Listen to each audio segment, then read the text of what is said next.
Guys, I wanted to show you this pop socket that I purchased for my kids. This is a really cool fidget toy. It's like a little bit more advanced than some of the other ones, but then also it's pretty simple, straightforward too. So it depends on how you want to play and use it. So it's magnetic pieces. They come off and they go right on. You can buy additional pieces if you want. And I do like that it's like a keychain clip. So that's why I got it for them to put on their backpacks.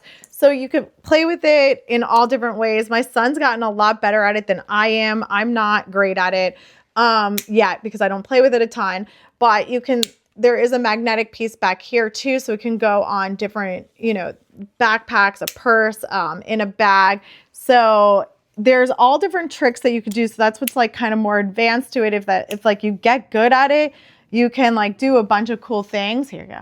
So I'm not as good at it, but he can like flip it and make it go flying and flip over and then actually like catch onto itself, which is really hard for me to do, but he's better at it.